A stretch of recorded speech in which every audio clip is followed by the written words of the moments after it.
Hello, everybody. It's Saturday. Hello, everybody. It's Saturday.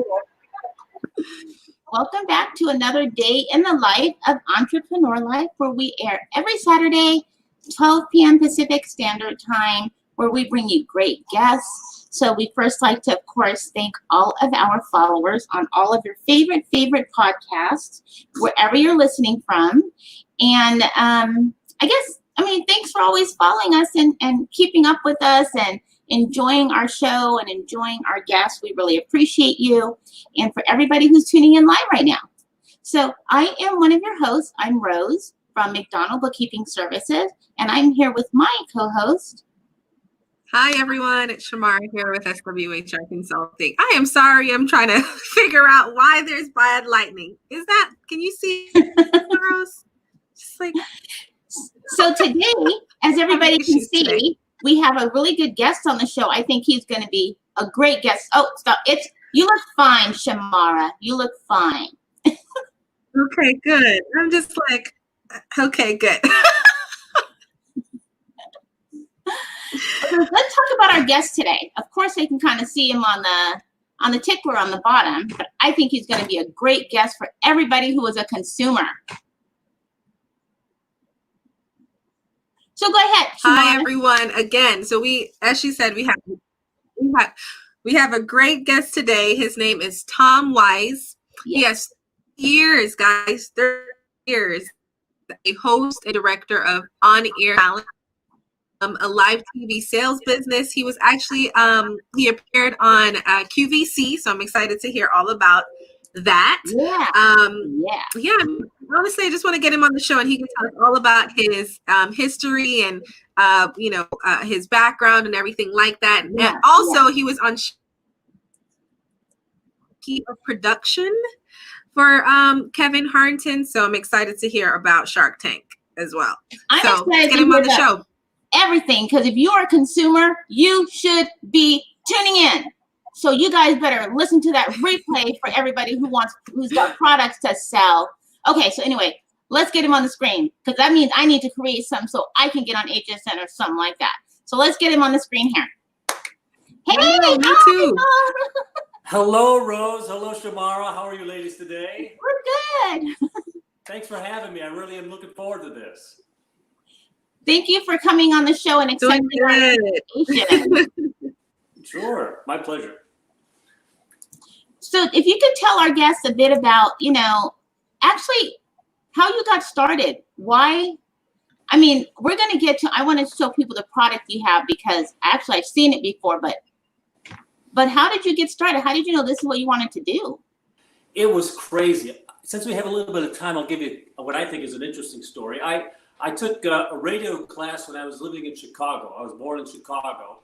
And I took a radio class, and I always wanted to be on the radio. I always liked the idea of being a talk show host or something, right? So fast forward, I'm living in St. Petersburg, Florida, and I'm working selling office equipment with my sister. And I did that for about 3 years. And in the meantime, I learned how to type, because I'm selling typewriters. This is even before word processors were selling, right? I get a job with Craftmatic adjustable beds. I get fired 2 days before Christmas. This is kind of an accounting thing. I told him the check was in, the check wasn't in, and anyway, so the guy had to fire me. So I go to Home Shopping and I apply for a job as an operator to take orders, because I could, I was used to eating on a regular basis and I knew I could type a little bit. So I passed the typing test, and as I'm walking out, so my little radio broadcasting mind kicked in, and I tell the guy, I said, I think I could be a host here at Home Shopping. This is 1987. And he hooks me up with an audition. I wear my only suit. I'm 27 years old. I'm a kid. I go to the remote location. They've got one engineer. The studio is empty. They hand me 3 products. They hand me a hair straightener, a pest repeller, and a cappuccino maker.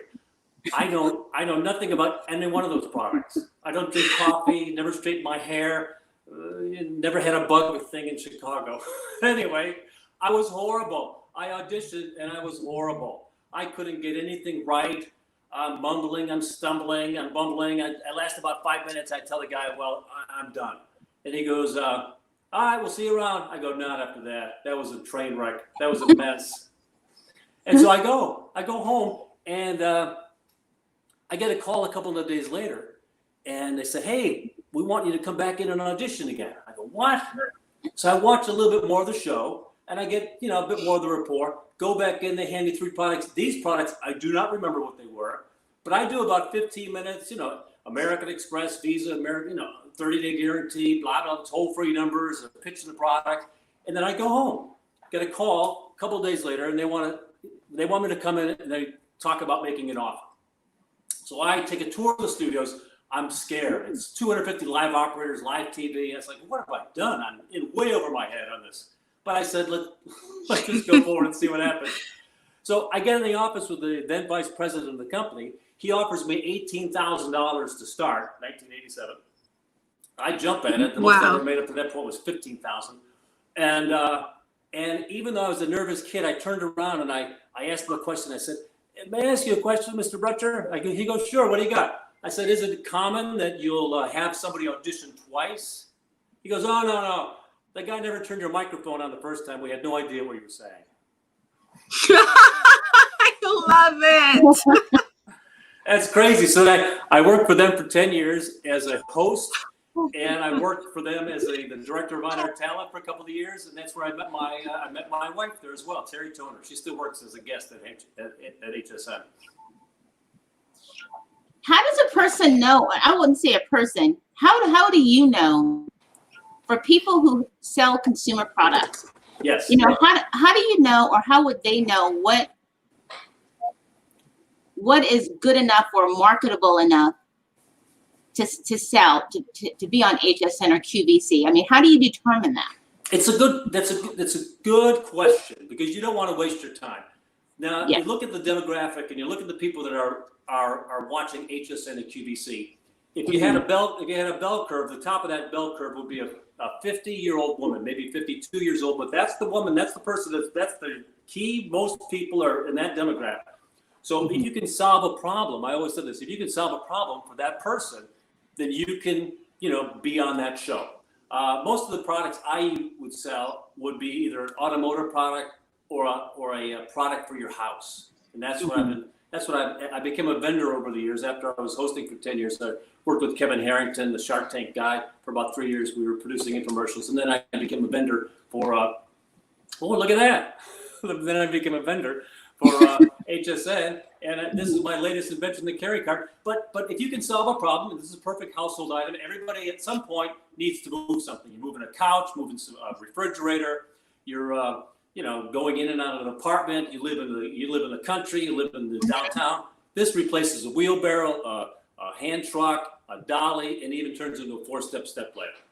Thanks for showing that. But to solve a problem, I used to sell pop-up hangers. I used to sell snap-over wide-angle mirrors. I used to sell lights that go on if the power goes off. So just about something that anybody could use. Anybody watching the show could use it. So how does a person actually? How do they actually get their product or market their product just to even get on QVC, to know if it's something that they're even interested in for any of these online marketing, these shows? Well, if I was going into business today, I would see if I would find whatever that item would be as inexpensively, whether it's an invention or it's something that I found that I could private label. Like the lights that I found them in China, and they were out there, they were built, but I just put my label on it. I call it the What a Light. Now this KerryKart, there was something invented like that many, many, many years ago. I just improved it, got a patent for it, and then I trademarked the name. All these things can be done relatively inexpensively. Certainly the trademark's $150. It's not cheap, but it can be done. The patent was a bit more expensive. Trademark usually takes about 6 months to clear. But if I was going to find, let's say I found something, in the business we call it a widget, as a general name for some item you've got. So if I found something that isn't commonly found at Walmart, wasn't commonly found somewhere else, then I would test it with a Facebook ad, $5 Facebook ad, see what happens. I would test it by selling it on Amazon. And if I found that it was selling well, 10 pieces a day, 15 pieces a day. It all depends upon how much advertising you're doing. Then at that point, I might find representation. You can approach QVC or HSN via the internet, but it's probably very low percentage that they're going to invite you to come into the studios or come into the facility to pitch your item. You're much better off using a rep that is familiar with the buyers. They're going to get 5 to 7% of a commission, but they've got a phone call. They've been dealing with those folks for 15 years. And the buyer's going to answer the phone, and the buyer's going to have a conversation. And if they're interested in the product, and you say you've got this little track record where you've sold it on Facebook, you sold it on Amazon, you've got a good chance of selling on HSN or QVC because they like products. I mean, new products is the lifeblood. You're doing them a favor by bringing them something new that their customers want. You're helping them. Is it required? Go ahead. So I know that you mentioned, how to kind of get on there, but typically do you, when you do have an invention, do you try to go in front of like a focus group first and have them test it out before you kind of market it on Facebook and things like that? Is there something like an initial step before you take that plunge to see if people would be interested? You could do that, but if I found something, I mean, it's so inexpensive to make a video these days of just demonstrating an item and literally a $5, $10 ad on Facebook to just test to see what kind of response. I try to keep, there's two things I try to do. I try to keep my cost of entry small. So if it doesn't work, then I'm out, it's just a small amount of money. And then I also look for items that were popular maybe 10 or 15 years ago. We call that in the business old gold. Something like I remember my wife used to use these pads on her shoes because the high heel shoes would shape her skin, right? Mm-hmm. Well, I was able to locate pads, silicone pads like that in China. It's not a common item. People probably walk by that thing 1,000 times a day, at the store. But if you're at HSN, it's a TV show that's going to focus on that particular item for 8 to 12 minutes. So, so if you find something that's not commonly out there, it's something you could sell on Amazon, Facebook, or certainly HSN. So, but yeah, I don't know that I would spend a lot of money in focus groups. I prefer to test that on Amazon. I mean, there's the customer going to tell you right there and then whether you got an item or not. That's kind of an inexpensive focus group, in my opinion. Is there a requirement to have your product patent, trademark before you can even approach them? No, absolutely not. However, the trademark does allow you to go in a special category when you're on Amazon, and that's important. Like I said, it's a long process, 4 to 6 months to get the trademark. But once you get that, Amazon's going to protect your product. Let's say I go on Amazon and I name something, Tom's Widget, and someone else could come in, and I'm spending a lot of money advertising Tom's Widget. Somebody else could come in and use Tom's Widget as a search item to sell their item. So somebody comes on Amazon, types in Tom's Widget, it's going to redirect the traffic to his website rather than go to my website. But if I've got the trademark, then they're not allowed to use my trademark as a way to drive traffic to their website. So it's an inexpensive protection. And it also you're starting to build a brand. It could be Tom's Widget. Because I did total visor, total hanger, total mirror. So I did a whole total thing. And I did what a ladder, what a light. So I was doing so you kind of keep a theme going for your products. I also like to check to make sure that the website is available.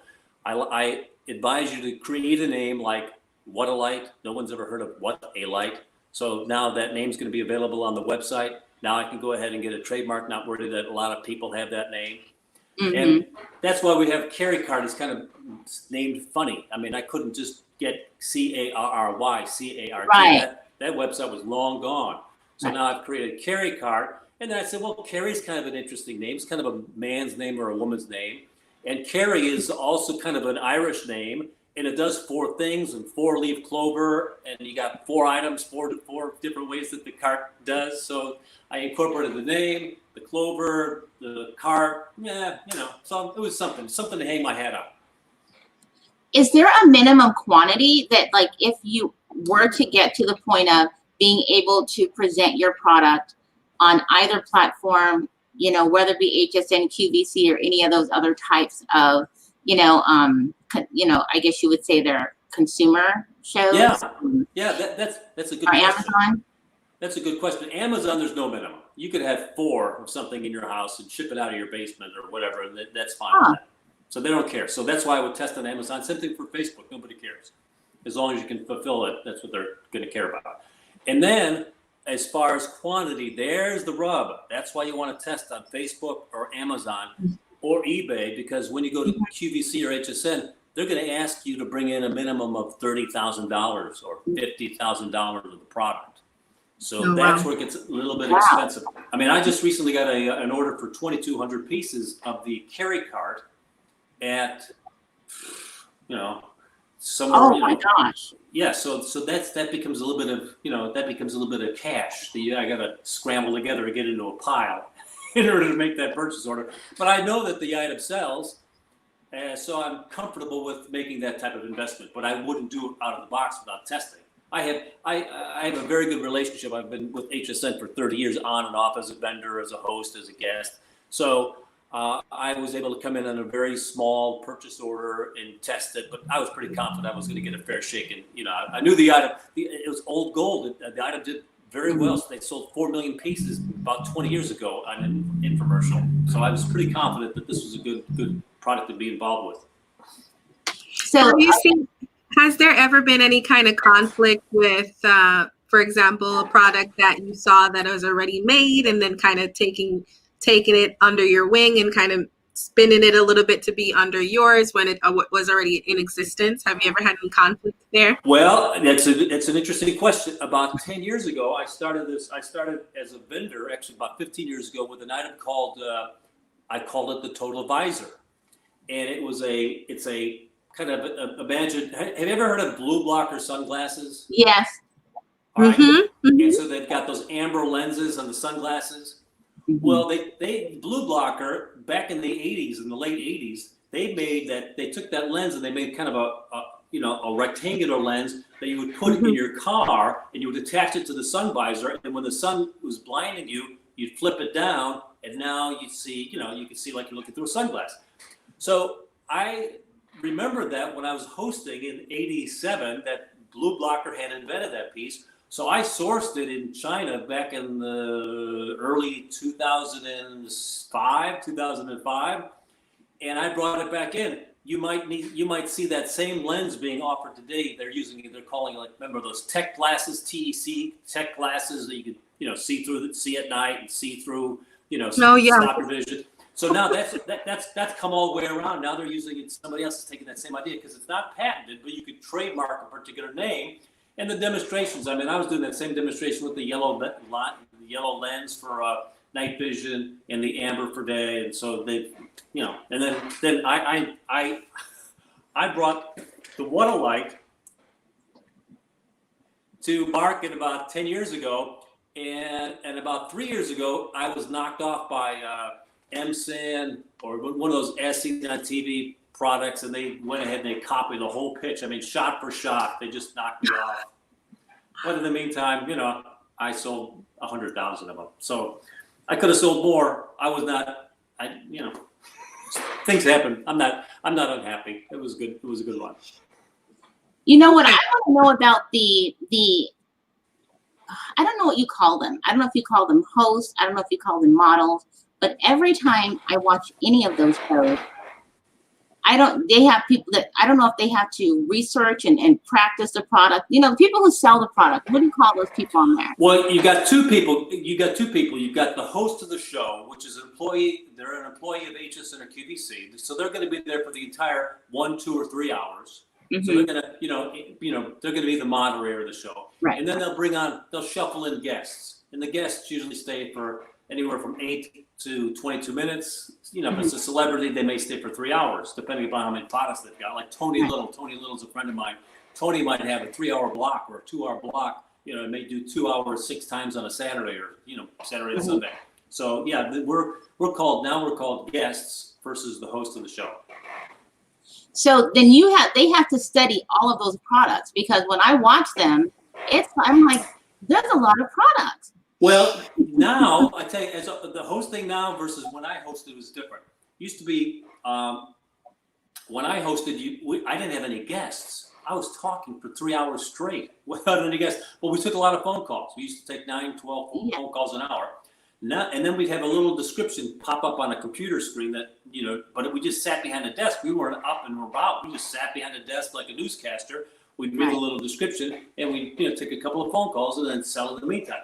Now hosts they familiarize themselves with the product during their off hours. But if you're an old pro, a lot of these items you've seen before, they rotate, there's a variation coming in. And they also all have little blue cards that they'll read as they bring in the guest. And so they'll actually have a description of the product, and then they probably met with the guest before the show, and the guy's gonna talk about what hot points are and what the demonstration is gonna look like. But he's got information, the guest has got information, so they don't have to be experts on it, they just have to know how to guide and get the pitch over to the guest. Okay. You probably don't want to say what this is, but I'm going to ask. Rose, I will answer any question. Is there something on there where someone's got a product and you're just like, are you kidding me? They really want to sell this, to promote this. You know what? I mean, there was a time when somebody got sick and they look around at who's in the building. I ended up doing a 3-hour ladies fashion show, and I know nothing about fashion. So it was like the ladies were putting up with this nonsense, but they weren't going to take it on a regular basis. We don't want this guy, just saying, "Oh, this is figure flattering," because I picked that up from other shows. But what about those products that you just how did it even make it on the show? It's just that sometimes that bad. And so I'm with the marketing that you mentioned, and in terms of getting people that are interested, sometimes I'm I don't understand. Well, they try.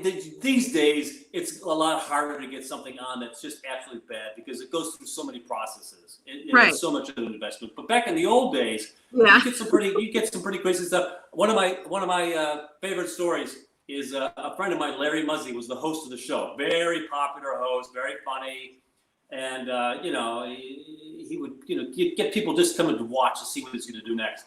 So he's taking a phone call, and you can barely hear the caller that he's talking to. She sounds horrible, and Larry goes, "Marge, what's going on? You sound like you got your head in a bucket." And she goes, "Larry, this is the phone you told me to buy last week. I finally they finally delivered it." So yeah, it was a phone that Larry told her to buy, and it was horrible. I love it. And then there's one. Most of these people are dead now, but I'll tell the story. Way back in the old days, if you'd kick back enough money, you'd get your item on the show. Just like back on the radio, back on the records days, if you delivered a new record in 1962 with some drugs, the guy's going to stick it on the radio. Anyway, these diamond bracelets were a very, very bad quality, and I was at a huge meeting with the vendors, a huge meeting with the buyers, and the buyer said they wanted to return the diamonds to the vendor, and the vendor told the buyer, he goes, "What are you talking about? We've already paid a very high-ranking official in the company the kickback money that these diamonds are on a one-way street. They were never going to come back." So it was a funny story. He named somebody who was very, very high up in the business, and everybody was like, "That guy's taking kickbacks. That guy's a millionaire many, many, many, many times over." But he was still interested in getting kickbacks, so the diamond bracelets would have come back. So who guarantees the products? What if I went in there with an eye cream? And because I've seen Shark Tank, we don't really all know what happens behind the scenes, but I can say, oh, it does all this stuff. Right. Because we buy stuff on social media all the time and get it home and be like, this is bull. And so this is not what I ordered. Yeah. So what happens when you get your product on there, and so I get my product? How does that affect like Amazon or QVC, or because are they guaranteeing the product? Oh, absolutely. All those companies, all those platforms will readily return anything in 30 days and maybe a lot more. Their relationship with the customer is primary, and their relationship with the vendor is secondary. So I've had crazy people to want to return things. I sold for a time way back when, not iPhones, but iPods. Remember iPods 25 years ago, 20 years ago? I got hooked up on a deal where I was selling iPods for a friend. I became the vendor of record. People would return old ones. People would return empty boxes. HSN doesn't care. They're taking it all back. And the vendor has to eat it all. What would you say the difference is of trying to get a product on Shark Tank versus on HSN or QVC? Well, that was my question. So yeah, I'm excited to hear. Shark Tank is a little bit harder because Shark Tank, part of their deal is entertainment. You know, they're going to want to get they might get some crazy guy just because he's nuts and get him on show because he's entertainment. And they may even look for products that they're going to reject because you spent your life savings on this, you know. And so, so somebody might have legitimate products, but it's not entertaining. Well, you're boring and you're whatever. We got 22 of you guys already, but we want somebody nuts instead. So you may or may not get on Shark Tank for a lot of reasons, whether the product is good or not. I mean, I tried to get on Shark Tank myself, and they said no. I mean, I got to the second level. I talked to the producer. I submitted a tape. I mean, the KerryKart, I think as a product would be viable, would be fun. I mean, I do a little stand-up comedy. I've been in the business for a long time. I think I might be an interesting person to have on Shark Tank, but they said no for whatever reason. So they never tell you the reason. They just say no. That's fine. But QVC and HSN, they want to make money. They want to be successful. So they don't. So it's like whoever's the best, you're gonna get yourself to the top. I was on the other day on HSN selling I'm looking for a sample. I don't have it here. It's a cup call. It's a cup that you put inside your, inside your car, and this holds your cell phone. I mean, you've seen something like this, but they priced it very low. They priced it for under $20, and we sold out 1,800 pieces in 2 shows, and they were on the phone that afternoon getting more. And then I'm back on the air this Monday night at 11 o'clock to sell more of them. So if something's selling, they don't care who it is, where you're from. Let's just get them on the show and start selling more stuff. Is there any type of product that will not be considered? Well, I mean, they'll pretty much try anything. They've even sold, spirits, wine, and things like that. I remember when I was a young man, I was the director of on-air talent. No, I was the network sales manager before I was the director, and they were selling lingerie in a closed studio, and I'm 29 years old, and the vice president of the company put me in charge of making sure everything was in place before they go out on TV. I said I can't do that, so I asked a woman that worked for me. I said, Mary, will you check everybody? I can't be eyeballing the models as they go on. So they said, I'm going to be in jail.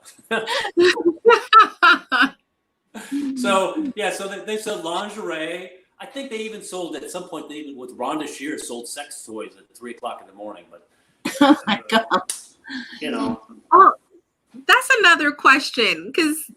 Yes. Why is it that it's always really like late at night or something? Why is that typically the time frame that they sell products? Like who's up that time? You'd be surprised. I used to work hosting. I used to host it from 3 a.m. until 6 a.m. back in the late 90s, and we do $100,000 of the business in those 3 hours. Wow.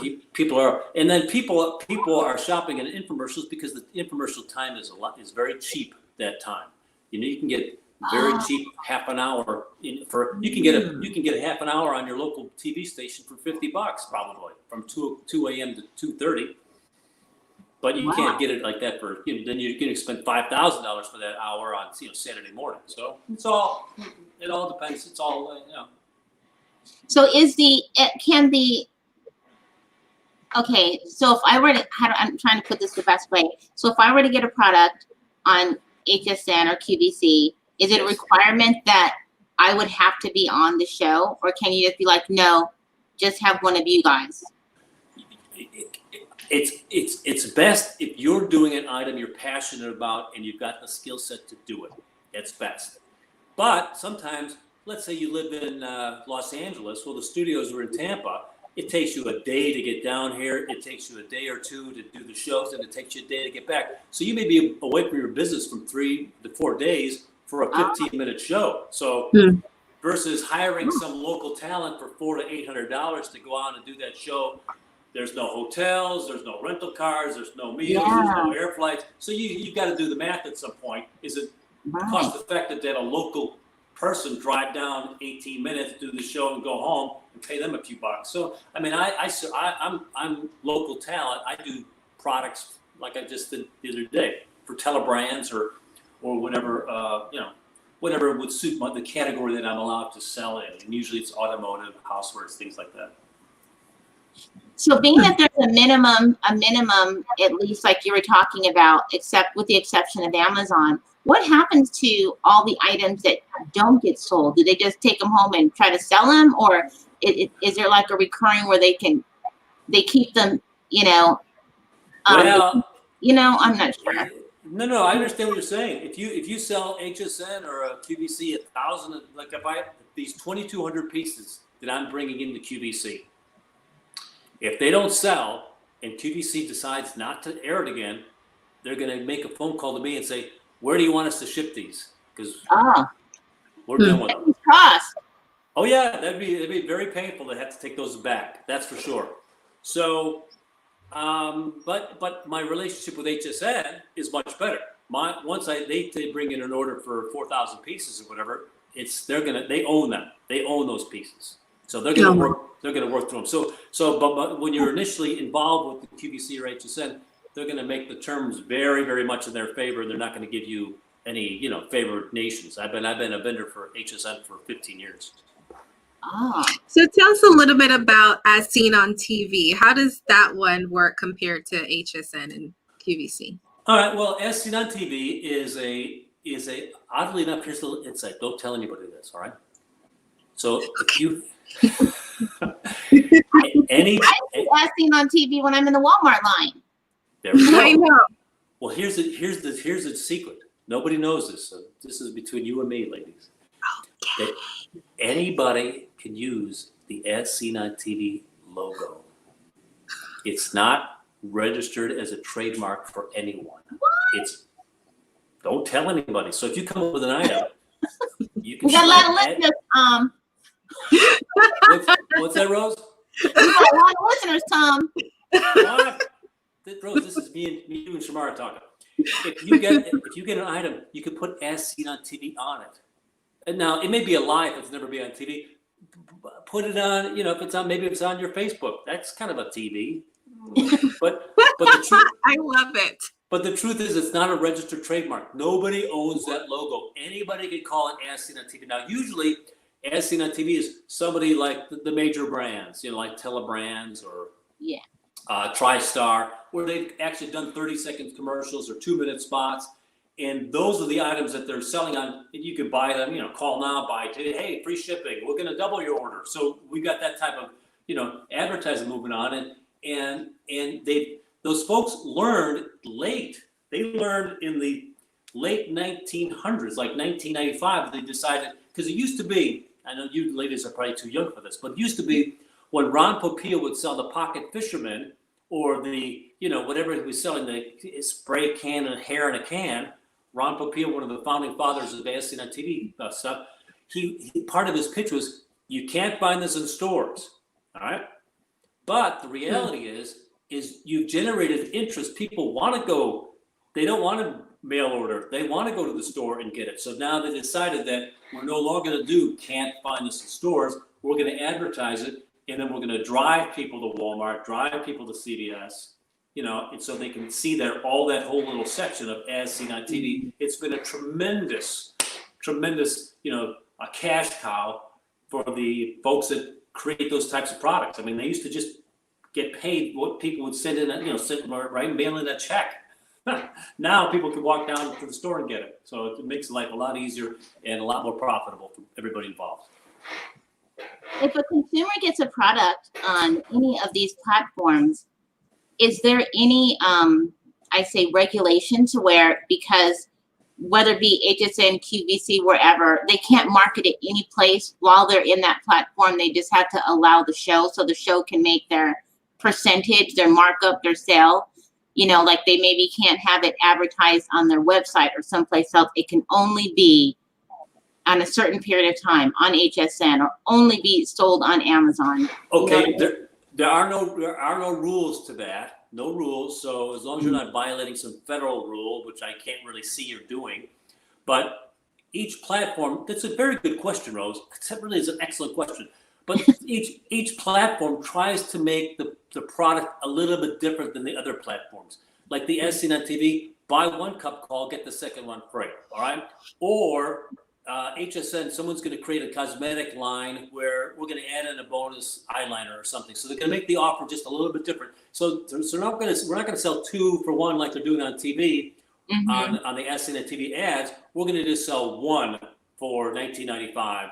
On HSN or on QVC. So the offer is going to be a little bit different. The offer on TV is going to be one thing, and then the offer, I'm going to say TV being like commercial TV, like CBS, NBC, Lifetime, versus HSN, QVC. So they're going to try to want to, make the offer a little bit different so they don't kill their sales at the retail or kill their sales, that they're advertising for the Walmarts and CVS's, but they want to make something unique and special for the people that are watching HSN or QVC right at that moment to try to encourage them to dial right at that time. And Amazon and eBay, they've got nothing to say. Amazon, everybody wants to be the best price, and Amazon will penalize you if you're not the best price by taking away a buy button. Really? Well, yeah. If you put your product on Amazon and you're not the best item, you become one of many. Like, click here to find out where you can buy this item. Versus click here to put this item in your cart right now if you're the best price. So it's a couple of things you want to learn if you're putting on Amazon, that you want to be the best price. And Amazon, of course, loves when people are competing for the best price, because that's just going to increase volume and your profits go down while you're fighting with your neighbor, to get the best price on something. But they don't care. They just want to sell widgets.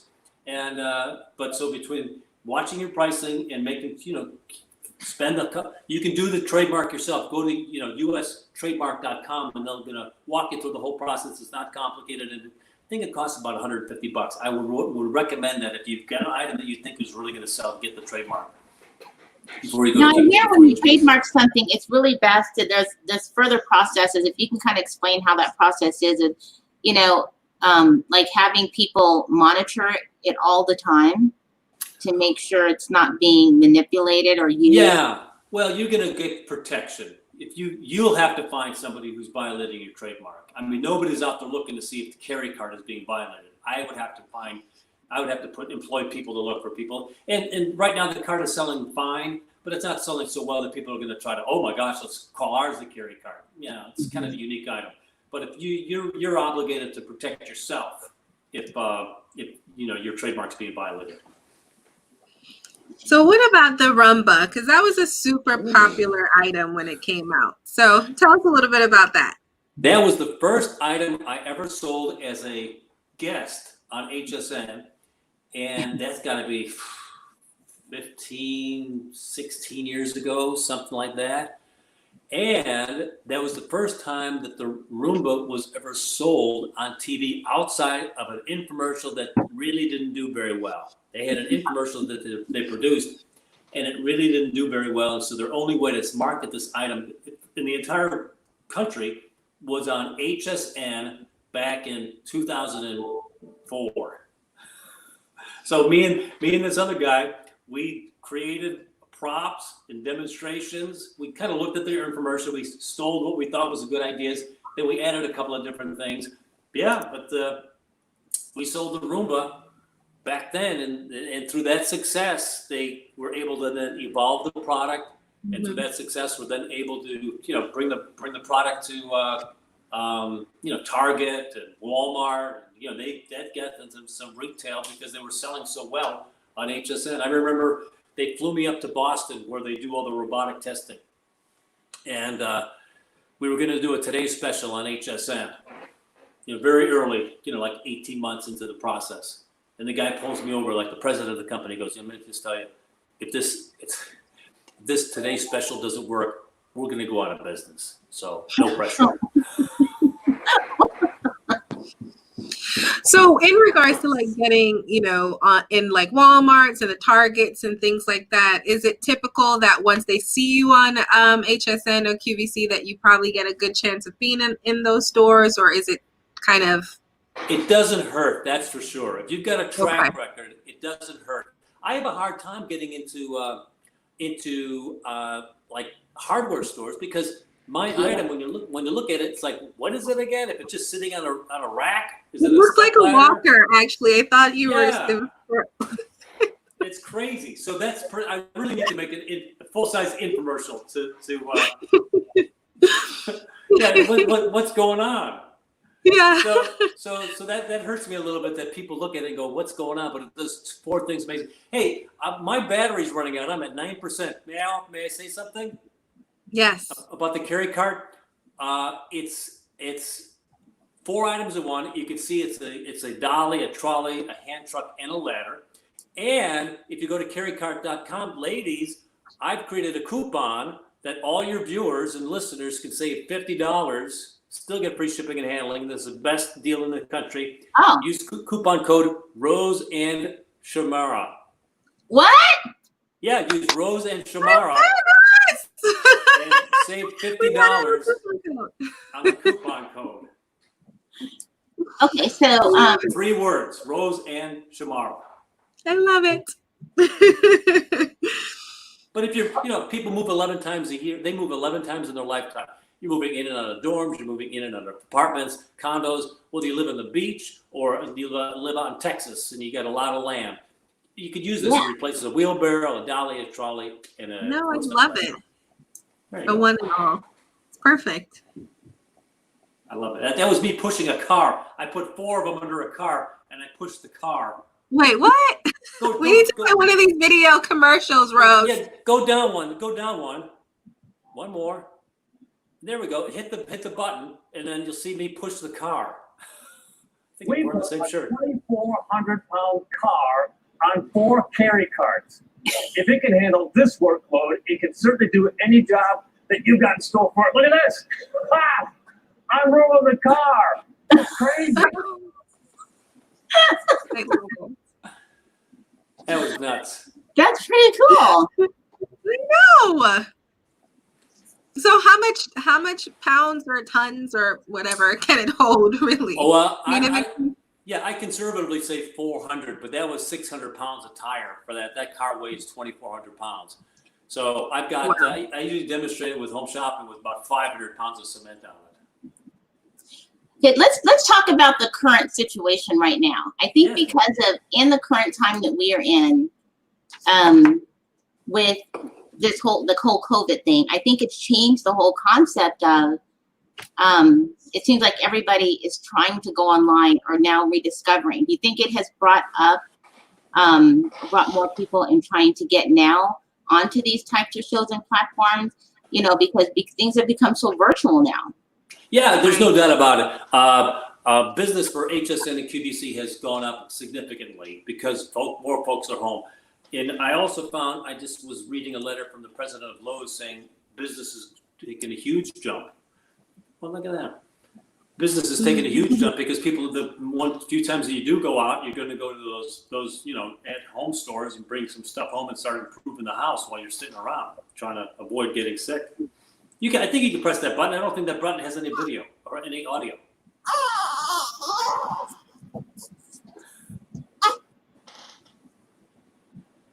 So there's as a dolly, then it turns into a hand truck. Notice you don't need any tools to go from position to position. Here we go, 300, 400, 500 pounds on cinder blocks. That's so cool. Oh. you go. Oh. Wow. I mean, and it's takes up the space of a push broom when you're storing it. So it's all in one, replacing 4 things. Wow. In the garage. No, seriously. Wait, let me watch it again. Hold on. I know. I'm like, I need one. So it's a dolly. So you're moving stuff in and out of the house, and it's oversized. Now it flips without using any tools. You just flip it into the hand truck, moving things in and out of tight spaces, up and down stairs. Now you're unloading from Costco or Walmart or Home Depot, bags of mulch, bags of cement. Now everybody needs it's a safe certified 3-step step ladder, and stores in about the space of a push broom. Wow. I like it too. Impressive. In the ladder mode, you can roll it around, so you don't have to drag it and pick it up. You can roll it around on the wheels. That's really impressive. So is that something that you are thinking, but you can't get this in store, right? Those are my daughters. This one's got video. You cannot get it at stores yet. I'm working on Tractor Supply and Lowe's. And what's the cost for them now? $149.95. But if you're listening now, use promo code Rose and Shamara. Save $50. I'll put it on the truck myself. Now that's a pretty handy tool. Okay, I'm excited to hear about any other inventions that you may be like working on, or maybe you can't tell us yet because someone might steal your idea. Well, do you have anything that you're looking at? I'm thinking about putting a wheelbarrow dump on the back of that cart, so you could drag it, fill it up with dirt, and then dump on it, where it would snap on the frame.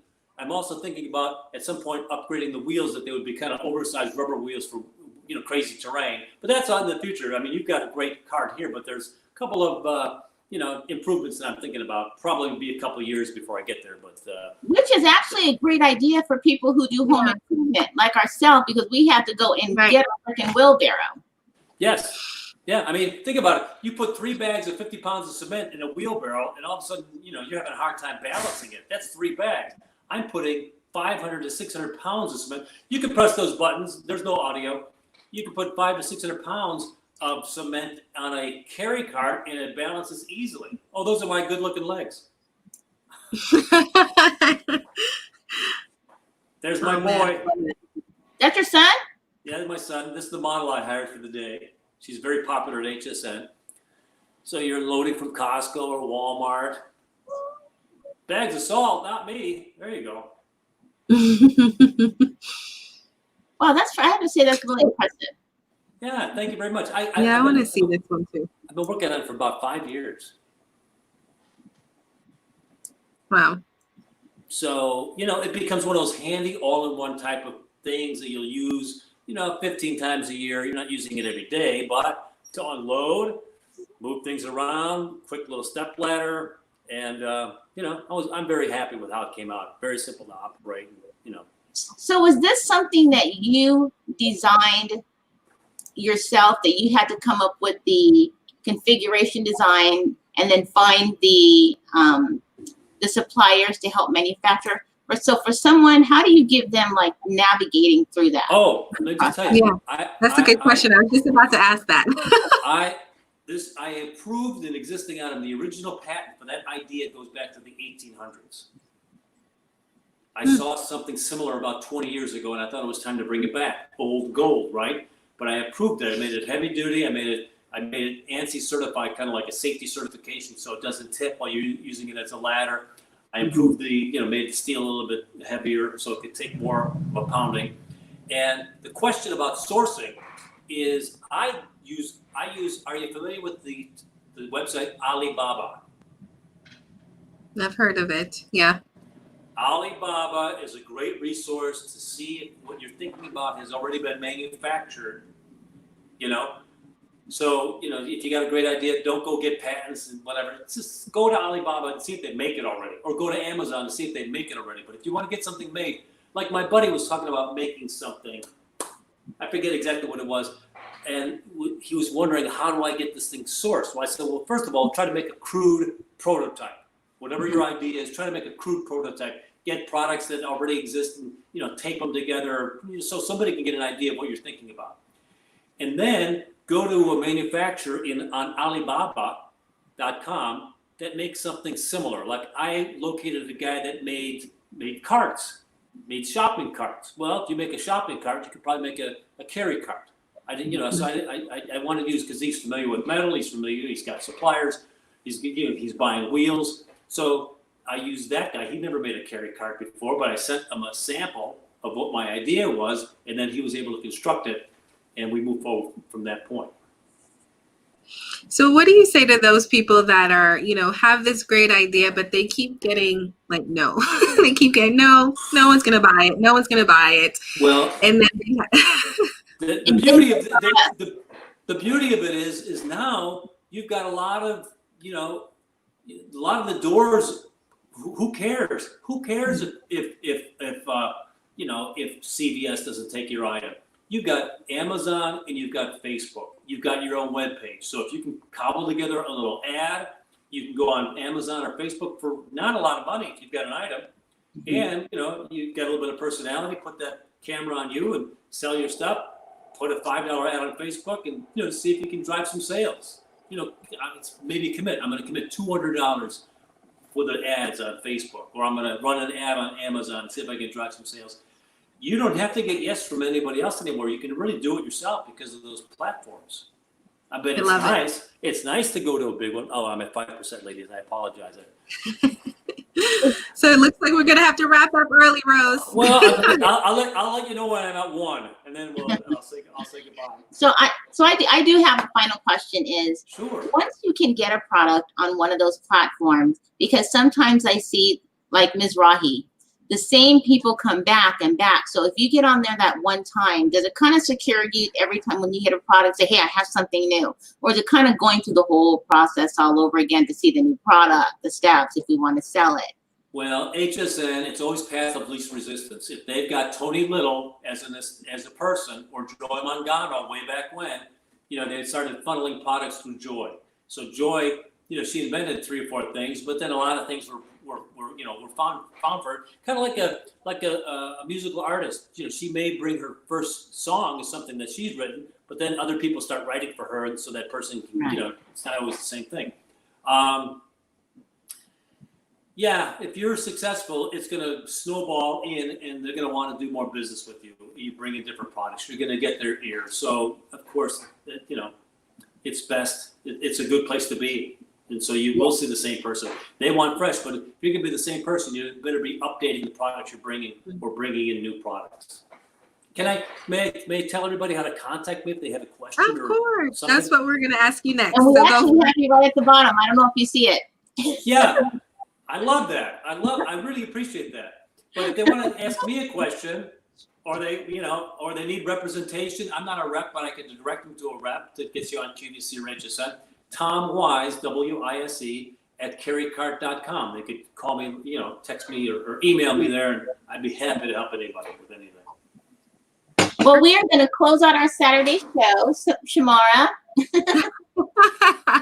Well, thank you so much again, Tom, for being on our show. Thank you for sharing all the great information about your past and how to get onto QVC and HSN, and the fact that you can put as seen on TV and anything. So, Rose, we need to come up with a product really quick. We're going to do an as seen on TV background for our right. But yeah, thank you so much again for being a great guest on our show, and we appreciate you. And give them one more time how to reach out to you, and then we'll close the show from there. Sure. Tom Wise, WISE, at KerryKart, KerryKart.com. It's kind of spelled funny. Or KerryKart.com, KerryKart. And I'm sure there's a link to send me a message, or there's even a phone number there. It could be there. But don't forget the coupon code, Rose and Shamara. It's spelled 3 words, Rose and Shamara, and save $50. That's the best deal in town. You can't buy it better than that anywhere else on HSN or Lowe's or anywhere else. That's the best deal in town, and we're still doing free shipping in hand. I'm taking a beating, but we want to say thanks for having me on this show. Thank you. Well, you have a great rest of your Saturday. Thanks, Samara. Thanks, everybody. folks. Thanks for everybody who was listening on one of our favorite podcasts, and for all of you that I see that are watching actually on YouTube. There's quite a few of you on YouTube, so we appreciate you guys watching the live. Have a great weekend, everybody, and we will see you next Saturday. Bye-bye. Bye, everybody.